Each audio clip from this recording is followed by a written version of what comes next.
जो ग्रह होता है वो किस राशि में कितने टाइम के लिए गोचर करता है और उसके जो रिजल्ट्स होते हैं वो किस तरीके के होते हैं। ग्रहों के गोचर की बात आती है जब सीधा गोचर से भी आप काफ़ी टाइमिंग ऑफ इवेंट निकाल सकते हो, लेकिन अगर उसमें दशा भी जुड़ गई, उसमें प्रॉमिस भी जुड़ गया तो 100% वो इवेंट होगा।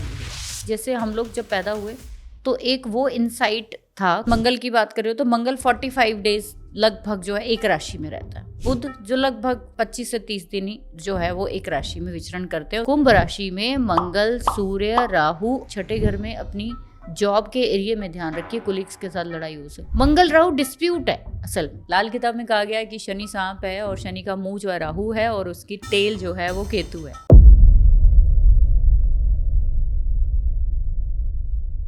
तो स्वागत है आपका हमारे चैनल पर। आप सभी की बहुत भारी डिमांड और बहुत सारी रिक्वेस्ट के बाद मैंने एक डिसाइड किया है कि आप लोगों को ऑफलाइन भी पढ़ाऊं। तो पिछले काफ़ी सालों से जो मैंने सीखा है, जो भी आप लोगों के लिए पढ़ा है और अपने लिए भी पढ़ा है, तो वो सभी आपको स्टेप बाय स्टेप सिखाने की कोशिश करूंगी। आप लोग जो भी ऑफलाइन प्रेडिक्टिव एस्ट्रोलॉजी, नव तारा या नक्षत्र के किसी भी कोर्स में इंटरेस्टेड है सीखने में, तो प्लीज़ नीचे डिस्क्रिप्शन में जो हमने लिंक एंड नंबर दिए हैं उस पर कॉन्टैक्ट ज़रूर करें। आपके जीवन में बदलाव लाने की हमेशा मैंने कोशिश की है और रियल एक्चुअल नॉलेज आपको देने की कोशिश की है। और मैं सिर्फ किताबी बात नहीं करती हूँ, हमेशा ऑब्जर्वेशन पे बात करती हूँ, वही आपको सिखाने वाली हूँ। तो आप लोग अगर इंटरेस्टेड है तो प्लीज़ जल्दी से जल्दी कॉन्टैक्ट करें। Thank you very much. Hello Rajni ma'am, कैसे हैं आप? बहुत बढ़िया। बहुत बढ़िया ही रहना चाहिए इंसान को वैसे तो मैम, जैसे कि आज हमारा जो टॉपिक है वो ट्रांजिट के ऊपर है, ग्रह गोचर जिसे हम बोलते हैं। तो कोई भी जो ग्रह होता है वो किस राशि में कितने टाइम के लिए गोचर करता है और उसके जो रिजल्ट्स होते हैं वो किस तरीके के होते हैं, किस तरीके से हम देख सकते हैं फिर उसे। ग्रहों के गोचर की बात आती है जब, तो ज्योतिष में ये सबसे लास्ट टाइमिंग ऑफ इवेंट निकालने के लिए सबसे लास्ट पड़ाव आता है। ये सबसे पहले हम लोग प्रॉमिस देखते हैं किसी भी इवेंट का, ठीक है, फिर उसके बाद दशा देखते हैं, फिर उसके बाद गोचर लगेगा। तो ये 3 पड़ाव है किसी भी इवेंट को निकालने के लिए। तो हम बात कर रहे हैं सबसे लास्ट वाले पड़ाव की, ठीक है। सीधा गोचर से भी आप काफ़ी टाइमिंग ऑफ इवेंट निकाल सकते हो, इसमें कोई शक नहीं है, बिना दशा, बिना उसके। लेकिन अगर बाकी चीज़ें भी बीच में ऐड हो जाती हैं तो वो कन्फर्मेशन है कि वो होगा ही होगा। आप खाली गोचर देखकर 100% गारंटी नहीं दे सकते, लेकिन अगर उसमें दशा भी जुड़ गई, उसमें प्रॉमिस भी जुड़ गया, तो 100% वो इवेंट होगा ही होगा, ठीक है। गोचर इतना इम्पॉर्टेंट है कि गोचर होता क्या है कि जैसे हम लोग जब पैदा हुए तो एक वो इनसाइट था कॉस्मिक एनर्जी का, कॉस्मिक अलाइनमेंट का, प्लैनेट्स का, नक्षत्रों का, वो अलाइनमेंट था जो फिक्स था आपके लिए, मिल गया आपको। उसके बाद वो हिलेगा नहीं। आपका नक्षत्र जिसमें जितनी डिग्री पे जो ग्रह है, जिस राशि में जो ग्रह है, जिस दशा में आप पैदा हुए, अब आप उसको हिला नहीं सकते, चेंज नहीं कर सकते, ठीक है।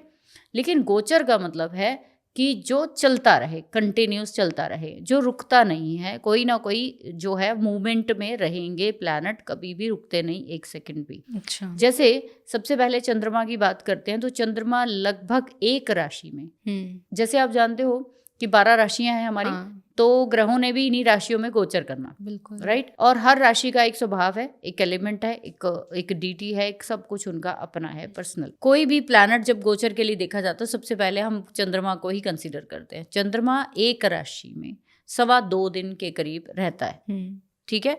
2.25 दिन के बाद वो चंद्रमा दूसरी राशि में दिखेगा आपको, फिर उसके बाद 5 दिन के बाद तीसरी राशि में दिखेगा। तो चंद्रमा जो है सबसे फास्ट मूविंग प्लैनेट्स में देखा जाता है कि सबसे, अगर कोई इवेंट या अगले 2 दिन में घटित देखना चाहते हो, अच्छा, तो चंद्रमा को कंसीडर करना पड़ेगा अगले 2 दिन के लिए, ठीक है। क्योंकि 2.25 दिन एक राशि में है, उस राशि में चंद्रमा क्या खेल करेगा तो आप सीधा देख सकते हो, ठीक है। अगर आप इसके बाद मंगल की बात कर रहे हो तो मंगल 45 डेज लगभग जो है एक राशि में रहता है, तो उसके बाद वो नेक्स्ट राशि में चला जाता है। तीसरा प्लैनेट बुध जो लगभग 25 से 30 दिन ही जो है वो एक राशि में विचरण करते हैं, उसके बाद वो अपनी राशि परिवर्तन कर लेता है। शुक्र भी 1 महीने के आसपास ही रहते हैं। ये वो प्लैनेट है 4 जो फास्ट मूविंग प्लैनेट है, जिनमें इनकी गति इतनी तेज है कि आज यहाँ मिलेंगे तो कल वहाँ मिलेंगे, परसों किसी और राशि में मिलेंगे, तो ये टिकने वाले नहीं है। तो जो इवेंट है वो आपको अगर बहुत रीसेंट आज का देखना है, 1 दिन का कुछ देखना है, तो आप इन ग्रहों को कंसिडर कर सकते हो। इसीलिए इसके बाद ये हो गए फास्ट मूविंग प्लैनेट। इनके गोचर अलग तरीके से देखे जाते हैं, अलग इवेंट्स के लिए देखे जाते हैं। जैसे अभी सर्जरी करानी है आज मेरे को कहीं पर ट्रैवल करना है, दिशाशूल देखना है, आज का पंचांग देखना है, तो हम इन प्लैनेट्स को कंसीडर कर सकते हैं। उसके बाद नेक्स्ट जो होता है वो होता है शनिदेव। शनिदेव 2.5 साल एक राशि में रहते हैं। अच्छा। लगभग 30 महीने, तो एक महीने में एक ही डिग्री चलते हैं वो। ठीक है, तो 30 महीनों में एक राशि कवर करेंगे अपनी। जैसे आज जो शनिदेव है वो गोचर कर रहे हैं मीन राशि में। आज से 30 साल पहले वो मीन राशि में थे, अब ये 30 साल के बाद मीन राशि में आएंगे। क्योंकि ये 2.5 साल एक राशि में रहते हैं, तो 12 को आप डिवाइड करोगे 2.5 से तो 30 हो जाएगा, यानी कि मुड़ के वो अपनी राशि में 2.5 साल के।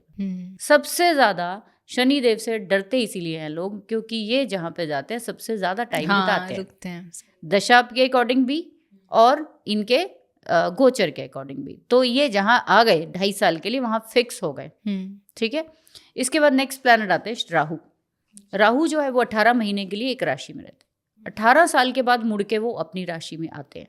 जैसे आज वो कुंभ राशि में गोचर कर रहे हैं, तो 18 साल के पहले भी कुंभ राशि में थे। अच्छा। 18 साल के बाद भी लगभग वो कुंभ राशि में मिलेंगे आप।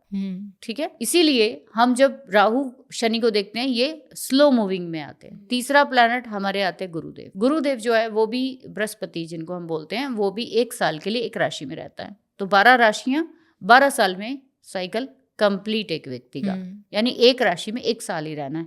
तो 1 साल का टाइम पीरियड्स, टाइम स्पैन 12 से 13 महीने ये रहते हैं। तो वो आपको उतने टाइम में उस राशि के फल मिलते रहेंगे। अच्छा। केतु भी सेम राहु की तरह 18 महीने एक राशि में रहता है और रहने के बाद वो अपनी दूसरी राशि परिवर्तन करते हैं। देखने वाली चीज ये है कि अगर आपको लॉन्ग टर्म कोई इम्पैक्ट देखने हैं अपनी लाइफ में, तो आप स्लो मूविंग प्लैनेट्स पे जाओगे। अच्छा। अगर आपकी दशा चल रही है शनि राहु केतु की, तो आपके लिए शनि राहु केतु के ट्रांजिट भी बहुत इम्पॉर्टेंट है, क्योंकि दशा भी चल रही है, गोचर के शनि भी आपके शनि के ऊपर से जा रहे हैं, तो आपकी ज़िंदगी में कोई ना कोई बड़ा घमासान होना तय है। ठीक है, ट्रांसफॉर्मेशन होनी तय है। बहुत हर्डल्स का वो समय होता है जब ऐसा कुछ होता है। तो इस तरीके से हम गोचर देखते हैं बेसिकली कि स्लो मूविंग है या फास्ट मूविंग है।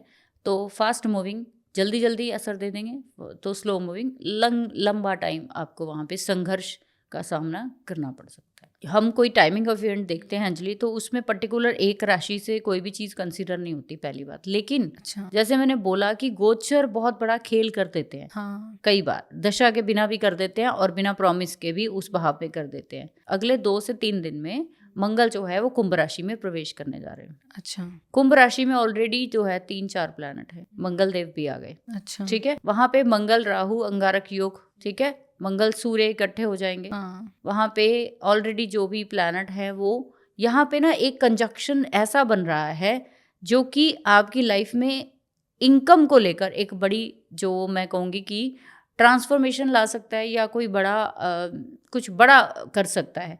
जैसे कि हम 11 नंबर राशि, जिसमें कुंभ राशि जिसको बोलते हैं, वो नेटवर्किंग की राशि है, इनकम की राशि है कालपुरुष के अकॉर्डिंग। अगर आपको इस गोचर को देखना है, एक सिंपल सा आपको वे बता रही हूँ कि आपको 11 नंबर की राशि देखनी है कहाँ पे आ रही है आपकी कुंडली में, कहाँ पे किस भाव में आ रही है। अगर वो पहले भाव में आ रही है तो आप अपनी हेल्थ का ध्यान रखिए, क्योंकि मंगल राहु का कंजक्शन होगा, वहाँ सूर्य भी है, फीवर हो सकता है, कोई छोटी मोटी सर्जरी हो सकती है। आपकी 11 नंबर की राशि कहाँ आ रही है, पैसा वहाँ आपको अगर आएगा तो जाएगा भी, क्योंकि वहाँ पे मंगल राहु बहुत जबरदस्त भूमिका निभाएंगे। अगले 15 दिन तो ज़्यादा कंजक्शन का आपको सामना करना पड़ेगा, लगभग 12 से 13 मार्च तक ये ज़्यादा रहेगा। उसके बाद वो जब राहु की डिग्री क्रॉस कर जाएंगे फिर वो कम हो जाएगा। ठीक है, आप कुंभ राशि वालों को इस समय अपकमिंग में थोड़ा सा ज़्यादा ध्यान देना चाहिए, क्योंकि लगन में है तो लगन अफ्लिक्ट करेगा। जब भी किसी राशि में ऐसे बहुत अग्नि तत्व के प्लैनेट आ जाते हैं तो वहाँ कुछ ना कुछ आपको गुस्सा, कोई ना कोई पैसे को लेन देन करके लड़ाई झगड़ा, कोई भी आपका पैसा खराब हो जाना, फंस जाना या धोखा हो जाना तय होता है। ठीक है, दूसरे नंबर में 11 नंबर राशि है, तो अपनी आप ध्यान रखिए कि फैमिली में कोई ना कोई डिस्प्यूट खड़ा कर देगी। ठीक है, तीसरे नंबर में है एडवेंचर, सोच समझ के करिए, कहीं आपके ऊपर कोई खतरा मंडरा ना जाए। चौथे घर में है किसी प्रॉपर्टी गाड़ी को ध्यान से हैंडल करिए, कि कहीं लड़ाई झगड़े में लिटिगेशन में ना चली जाए, एक्सीडेंट ना हो जाए, कुछ ऐसी चीजें ना हो जाए। ये एक सिंपल सा है, ये सब पे लागू नहीं होता है, सब पे लागू नहीं होता है, लेकिन ऑलरेडी अगर आपकी कुंडली में कुंभ राशि में मंगल, सूर्य, राहु ऑलरेडी नेटल चार्ट में बैठे हैं, ऊपर से ये 4 प्लैनेट भी गोचर कर रहे हैं, तो ये उनको ज्यादा मार करेगा, आम लोगों को ये इतनी चीज नहीं करेगा। तो घबराना उन्हीं को है जिनके मंगल ऑलरेडी है, राहु ऑलरेडी है। अब यहाँ पे कोई ना कोई घमासान होना तय होता है। अच्छा, ठीक है। 5वें भाव में संतान का ध्यान रखिए। 6ठे घर में अपनी जॉब के एरिया में ध्यान रखिए। कोलिग्स के साथ लड़ाई हो सकती है, कोई भी ऐसा जो डिस्प्यूट हो सकता है। मंगल राहु डिस्प्यूट है असल में। अच्छा, तो अगले कुछ दिन जो 12-15 दिन जो है लोगों में इनकम को लेकर, आमदनी को लेकर, पैसे को लेकर डिस्प्यूट, जो उनकी कोई समझ लो कि पेमेंट आनी थी एकदम से रुक गई। एकदम से कोई लड़ाई झगड़ा हो गया, वो बंदे ने मना कर दिया, मैं नहीं दे रहा। हाँ, ठीक है। 7वें घर में 11 नंबर राशि, ध्यान रखिए पार्टनर के साथ पंगा मत लीजिए, शांत रहिए 20-22 दिन, उसके बाद ठीक है, सब कुछ टेम्परेरी फेस है। दिस इज गोचर का फायदा क्या है कि वो टेम्परेरी है। होता है। फिर अगर 2.5 साल के लिए तब भी टेम्परेरी है, अगर 15 दिन के लिए तो भी टेम्परेरी है ना। इसके बाद नेक्स्ट 8वें घर में अगर आपके कुंभ राशि आ रही है, तो आपको अपने ससुराल वालों से और कोई भी अगर हिडन एक्टिविटी कर रहे हो तो सोच समझ के करो, नहीं तो वो चीज़ उजागर हो सकती है। इस समय आप उसकी वजह से फंस सकते हो। 9th हाउस पिता के लिए या कहीं दूर यात्रा करने जा रहे हैं तो सोच समझ के करिए। 10वां घर आपके करियर, आपके प्रोफेशन, आपके कोलीग्स, आपके बॉसेस के साथ लड़ाई होने के चांसेस है, आप जॉब क्विट कर सकते हो। 11वें घर में 11 नंबर की राशि, तो 1 नंबर का लगन होगा तब 11 नंबर यहाँ आएगा। तो आपको सोच समझ के अपनी आमदनी का जो हिसाब किताब है वो करना चाहिए। बहन भाइयों के साथ या किसी के साथ भी पैसे को लेकर या फ्रेंड्स के ऊपर ज़्यादा दबाव मत डालिए या फिर विश्वास मत करिए। राहु और मंगल थोड़ा मुझे ऐसा लगता है चीटिंग का थोड़ा सा पंगा होता है यहाँ पे, तो थोड़ा सा आप अंधविश्वास में मत जाइए जब तक मंगल यहाँ पे है, उसके बाद आप करिए। अच्छा, 12वें घर में आपको कहीं ना कहीं यात्रा जो आप करने जा रहे हो उसमें विघन लाएगा, कोई ना कोई आपकी ऐसी प्रॉब्लम क्रिएट कर देगा, फ्लाइट कैंसिल हो गई, या इवन मैं कहूँगी कि अगले 20-22 दिन ना ही यात्रा करे तो दूर दराज की तो बेटर है। तो ये वो गोचर है जो कुंभ राशि वालों को देखना चाहिए। वो भी जैसे गोचर से ही कनेक्टेड है क्योंकि चंद्रमा केतु के ऊपर सिंह राशि में आएंगे 3 तारीख को, जिस दिन होली है। ठीक है, इसीलिए होली हम शायद नेक्स्ट डे मनाएंगे। तो आप देखोगे कि उस दिन चंद्रमा और केतु का मिलन होगा, तो चंद्र ग्रहण बन जाता है उस दिन। हाँ। तो सिंह राशि वालों को ध्यान रखना है, केतु ऑलरेडी उनके लगन में है। ठीक है।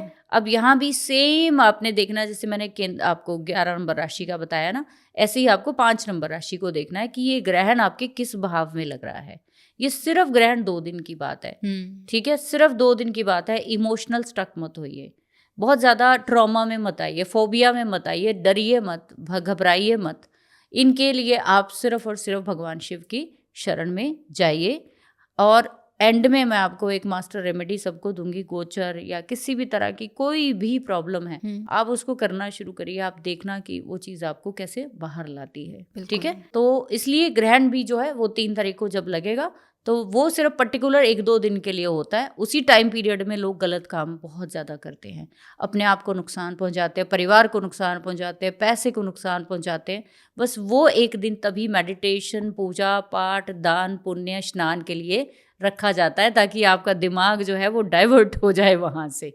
तो मैम क्या कोई ऐसा भी एक्सेप्शन देखा गया है या ऐसा एक्सेप्शन होता है कि जो गोचर होते हैं किसी भी राशि में, उनसे बचा जा सकता है कि गोचर हो लेकिन उस इंसान पे कोई इफेक्ट ना हो? बिल्कुल। जैसे हम 2 तरह के ग्रह होते हैं हमारे, मेलेफिक और बेनिफिक। हाँ। है ना, नैसर्गिक शुभ ग्रह और नैसर्गिक अशुभ ग्रह।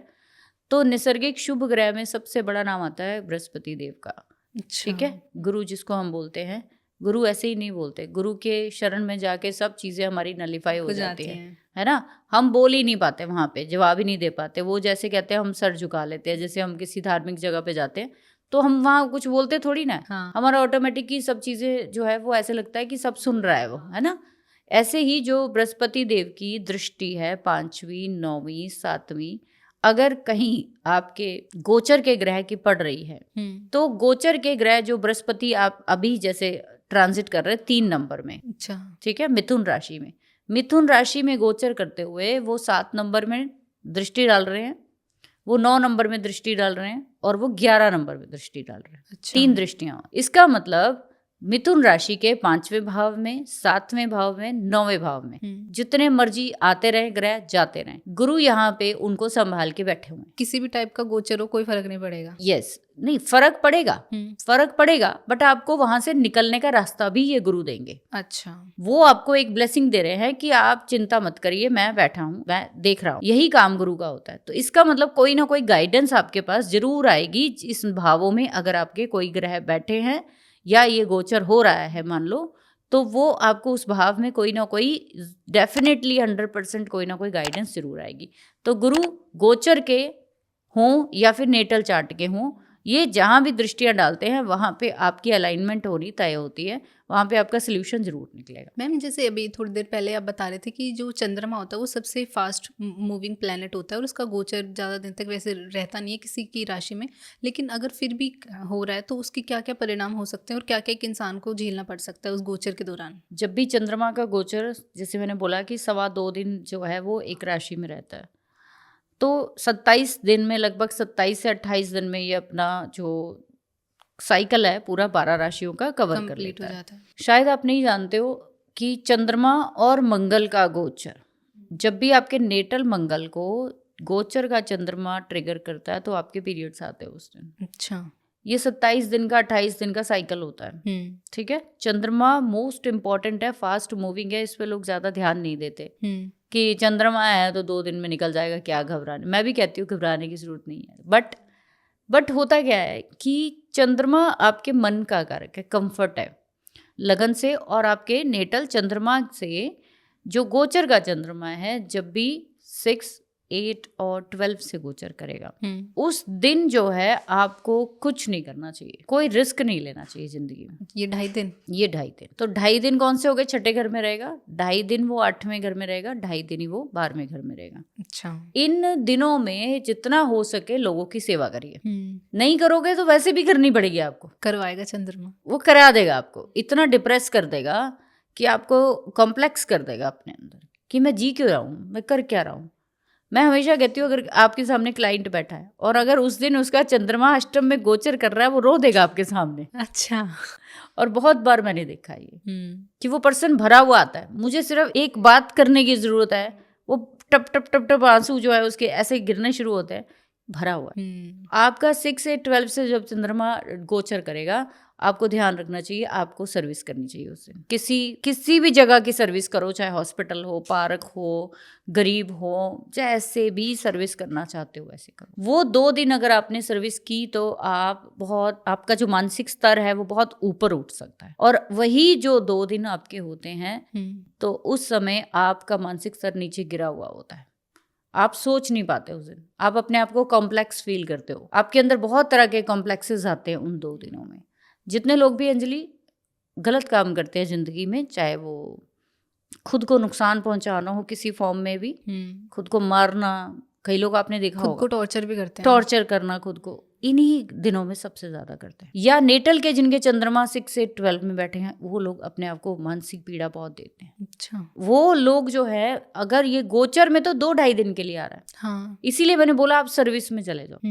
ऐसे लोगों को पानी वानी के पास नहीं जाना चाहिए। पानी वानी के पास क्यों नहीं जाना चाहिए? क्योंकि इनके इमोशंस जो है वो स्टक होते हैं, हाँ, इनको एक्सप्रेस नहीं आता। और पानी के पास जाके इनको वो चीज बढ़ती हुई दिखेगी अपने अंदर। अच्छा, इसीलिए हम लोग बोलते हैं चंद्रमा को पानी का कारक कहा गया है। जब नीच का हो, 12th में हो या फिर छठे घर में हो, अच्छा तो इनको पानी के पास ही लगेगा, अच्छा इनको वहीं लगेगा, क्योंकि जब ये बहते हुए पानी को देखते हैं तो इनको ऐसा लगता है कि कोई रिलीज हो रही है कोई चीज। अच्छा, पानी के साथ बह रही है, पानी के साथ बह रही है, लेकिन सिक्योर होकर। ठीक है, मान लीजिए कोई आपकी राशि ऐसी है कि जिसमें चंद्रमा नीच का होकर बैठा है, तो आपको सोच समझ के पानी के पास बैठना चाहिए। ठीक है, कई बार इंसान का पैर फिसल जाए, कुछ भी वो वहां देखकर ओवर इमोशनल हो जाए। हाँ, जैसे कि हम बोलते हैं कि अमावस्या का चंद्रमा है तो पितरों के साथ जुड़ा है, पूर्णिमा का है तो आप पूर्णिमा और अमावस्या दोनों के चंद्रमा डिफरेंट रोल प्ले करते हैं। अच्छा, ठीक है, जब पंचांग हम पढ़ते हैं, तिथियां पढ़ते हैं, तो पूर्णिमा जो है वो आपकी सोच का एक्सट्रीम हिस्सा है,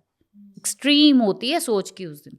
आपका मनोबल एक्सट्रीम होता है। अच्छा इसीलिए लोग कहते हैं कि पूर्णिमा पे पागल होने वाली हरकतें करते लोग। अच्छा ठीक है। और जो अमावस्या का चंद्रमा होता है वो एक्सट्रीम लोअर पोर्शन होता है आपकी थॉट प्रोसेस का। उस दिन तो काम ही नहीं है, इमोशन ही नहीं है, खत्म है। अच्छा इसीलिए उस दिन वाइट चीज़ों की डोनेशन करने को कहा जाता है कि वाइट डोनेशन करिए, वाइट कपड़े पहनिए, आप किसी भी तरीके से पितरों के लिए दान करिए ताकि आपका मनोबल स्ट्रांग हो। तो चंद्रमा का गोचर, अमावस्या का, पूर्णिमा का गोचर जो होता है जिस भी आपकी राशि में लग रहा है, उस समय पर आपको इमोशनल फैसले किसी हालत में नहीं लेने चाहिए। माँ के पास बैठिए, अगर माँ नहीं है तो किसी भी फॉर्म में भगवान शिव को अपनी माँ समझिए, माँ पार्वती को अपनी माँ समझिए, आप उनके साथ डील करिए, उनके साथ बैठकर अपने इमोशन जो है वो निकालिए। अच्छा मैं हमेशा कहती हूँ आपके चंद्रमा 8th हाउस में है तो अपने इमोशंस आप कभी किसी से एक्सप्रेस नहीं कर पाओगे, क्योंकि आप जो कहना चाहते हो वो एक्सप्रेस ही नहीं कर सकते। तो आप मत करिए, आप किसी ऐसे व्यक्ति के सामने गुप्त रूप से करिए, अच्छा ओपन मत करिए। तो हम भगवान से जब कहते हैं ना तो फिर वो चीज़ बिल्कुल काम करती है। तो गोचर के चंद्रमा आपकी लाइफ में एक फ्लो को दिखाते हैं, और जब ये बैड हाउसेस में या बैड राशियों में जाते हैं तो वो फ्लो को रोक देते हैं। अच्छा वो पानी सड़ना शुरू हो जाता है, लेकिन वो बहुत टेम्परेरी सा होता है। लेकिन आप देखोगे कि मैंने जैसे बोला कि बहुत सारे लोग जब अपने आप को नुकसान पहुंचाते हैं वही तो लो पीरियड होता है वो। तो अगर किसी व्यक्ति को उस समय मोटिवेशन मिल जाए तो फिर वो व्यक्ति कुछ नहीं करेगा। उस समय पर अगर मोटिवेशन नहीं मिली तो वो कर जाएगा गलत काम। इसीलिए चंद्रमा की रेमेडी सबसे अच्छी मैं कहती हूँ कि उनको ठीक करना है तो आपको मोटिवेशन वीडियो देखने चाहिए। अच्छा कभी भी चंद्रमा 6-8-12 से निकल रहा है, मोटिवेशन वीडियो देखिए, सिंपल, खत्म, कुछ नहीं करना आपको।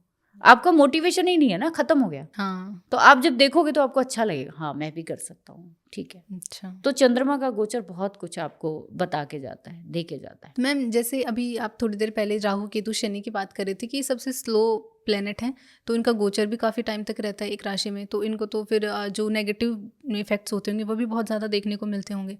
तो इनसे बचने के लिए क्या कुछ रेमेडीज? इनसे बचने के लिए या सबसे ज़्यादा डरते ही लोग इन्हीं से है, क्योंकि शनि कर्म का कारक है, राहु और केतु हमारे दादा और नाना का कारक है, यानी पुश्तों के साथ जुड़ा हुआ है। ये तीनों प्लैनेट है ना, कर्म का हिसाब किताब तीनों मिलके करते हैं। लाल किताब में कहा गया है कि शनि सांप है और शनि का मुंह जो है राहु है और उसकी टेल जो है वो केतु है। इसका मतलब शनि राहु केतु अलग तो नहीं है, एक ही चीज़ है, राइट। अभी आपको इनकी रेमेडी जो सबसे ज़रूरी जो है, अगर इनको कार्मिक कहा गया, इनको मेलेफिक्स बोला गया, इनको बहुत कुछ कहा जाता है कि, लेकिन वो कुछ नहीं कर रहे हैं, आपके कर्मों का हिसाब किताब ही कर रहे हैं। आपने किया है तो भुगतान कर रहे हो। जैसे कि हम बात करते हैं ना कि कोई भी ग्रह है, कोई भी कार्मिक ग्रह होते हैं या कोई भी ग्रह, इवन कि अगर शुभ ग्रह भी है, सब है तो हमारे कर्मों का लेखा जोखा ही देते हैं ना। तो इसलिए इन सब से निकलने का सबसे आसान तरीका जो मैंने देखा है जैसे कि चंद्रमा जब खराब होता है, तो मैं चंद्रमा को बहुत इंपॉर्टेंस देती हूँ चार्ट में। चंद्रमा खराब होता है तो मन बड़ा खराब होता है, हम कहते हैं दिल दुखी रहता है। दुखी जो आत्मा होती है ना, एक देखिए दुखी आत्मा है मतलब सूर्य खराब है, दुखी मन है मतलब चंद्रमा खराब है, ठीक है। जब भी आपका मन दुखी होगा ना तो आपको ना सिंपैथी चाहिए, तो जहाँ आपकी कोई बात सुने और आपको सहारा दे और जिसके सामने आप रो पाओ, ऐसा व्यक्ति चाहिए। तो वो कौन है ऐसा व्यक्ति? या तो आपकी माँ है या फिर आपके गुरु हैं जो आपको संभालते हैं, है ना। इसीलिए आप इनकी सबकी जितनी भी कार्मिक राहु केतु शनि के लिए भगवान रुद्र जो है, 11 तरह के रुद्र बताए गए हैं, भगवान रुद्र जो है उनकी आराधना शुरू करिए। सब कार्मिक प्लैनेट्स का हेड ऑफ द डिपार्टमेंट भगवान रुद्र है। तो रुद्र अवतार या रुद्र की जो चैंटिंग है, सिंपल, ओम नमो भगवते रुद्राय, सिंपल 4 शब्दों का आपने बोलना है, ओम नमो भगवते रुद्राय। आप जब ये 108 टाइम डेली बोलना शुरू करेंगे, ऑटोमेटिक आप अपने अंदर एक एनर्जी जो है वो बूस्ट होते हुए देखोगे। नेगेटिव चीज़ें बजानी शुरू हो जाएंगी और पॉजिटिव आनी शुरू हो जाएंगी, ठीक है। या शिव जी का जो एक भगवान शिव का बहुत अच्छा मंत्र है, रुद्राष्टकमिदम जो है वो करना शुरू करिए। नमामि शमीशान निर्वाण रूपम वाला जो है वो करना शुरू करिए। इसके अलावा मुझे नहीं लगता कि कोई भी मंत्र जो है वो इन प्लैनेट्स के गोचर से आपको बचा पाए। अच्छा। दूसरी चीज़ कि अगर आपके राहु केतु शनि कहीं पे भी चंद्रमा के साथ गोचर के कनेक्ट हो रहे हैं नेटल के, तो आपका मन बहुत बहुत लंबे समय तक दुखी रह सकता है। इसी को साढ़े साती भी कहते हैं, इसी को ग्रहण भी कहते हैं। अच्छा। केतु और राहु के साथ रहेगा तो 1.5 साल के लिए ग्रहण हो गया आपके उस भाव में। शनि के साथ है तो 1.5 साल के लिए साढ़े साती हो गई आपके लिए, सेकंड फेस हो गया। ऐसे में आपको, जैसे मैंने देखा कि प्रेमानंद जी जो है वो सब लोग जितने भी वृंदावन में हैं वो एक शब्द बोलते हैं, राधा। हाँ। लेकिन कभी भी किसी ने शायद बैठ के इस शब्द की वाइब्रेशन फील नहीं की है। राधा भी कृष्ण का ही एक रूप है, भगवान श्री कृष्ण का ही एक रूप है राधा, कुछ अलग नहीं है ना। उन्हीं की एनर्जी है। कौन सी एनर्जी है? कोर लव एनर्जी है, कोर ममता की एनर्जी है ना। आप कभी राधा वर्ड बोलिए, आप जब राधा बोलते हो तो आपका ये जो हार्ट चक्र है यहाँ पे बहुत जोर पड़ता है। अच्छा। ठीक है, कभी भी ये वीडियो जितने भी देख रहे हैं वो बोले, जरा टिक के बैठ के बोले राधा। आपको ऐसे लगेगा यहाँ आके कोई चीज़ स्टक हो रही है आपके हार्ट चक्रा पे। इसीलिए राधा शब्द जो है वो सबसे ज़्यादा फेवरेट है भगवान कृष्ण का, क्योंकि हार्ट चक्रा जो आपके दिल की जो नसें नाड़ियाँ हैं, जो आपके यहाँ इमोशन स्ट्रक है, वो आपको लगता है कि वो सारे रिलीज हो गए। अच्छा। तो राधा शब्द भी चंद्रमा के लिए सबसे अच्छा है। इसीलिए क्लीम कृष्णाय का जो जाप है वो कृष्ण के लिए, चंद्रमा के लिए करवाया जाता है, क्योंकि ये वो शब्द है जिनसे आपका मन जो है वो खुश होता है। तो बस उसी का तो खुश करना। तो मुझे लगता है कि इससे बेस्ट कुछ नहीं है। दान तो अपनी जगह ठीक है, लेकिन दान भी आज के समय में आप कहाँ कर रहे हो, कैसे कर रहे हो और कहाँ जा रहा है वो दान, वो बहुत बड़ा खेल है। तो मेरा ये मानना है कि आज के समय में दान से भी पहले अपने मन और अपना स्वास्थ्य, अपनी एनर्जी को प्योर करिए, बाकी सब चीज़ें बाद में। So thank you so much ma'am इतने अच्छे ब्यूटीफुल पॉडकास्ट के लिए। एंड आई होप हमारी ऑडियंस में से भी आपको ये पॉडकास्ट बहुत पसंद आया होगा। स्पेशली कुंभ राशि वालों के लिए पॉडकास्ट काफ़ी डेडिकेटेड था। तो जिनको भी वैदिक एस्ट्रोलॉजी सीखनी है वो डिस्क्रिप्शन में व्हाट्सएप का लिंक है, उस पर जाके क्लिक करें और वैदिक एस्ट्रोलॉजी के लिए लॉग इन करें। अगर आप लोगों को ये पॉडकास्ट पसंद आया हो और गोचर के बारे में आपको बहुत कुछ जानने को मिला हो तो आप हमें कॉमेंट सेक्शन में ये भी बता सकते हैं कि किस ग्रह के नेक्स्ट गोचर के बारे में आप लोगों को जानना है, तो हम नेक्स्ट एपिसोड उस पर लाने की कोशिश करेंगे। Thank you so much. Thank you ma'am. Thank you ji.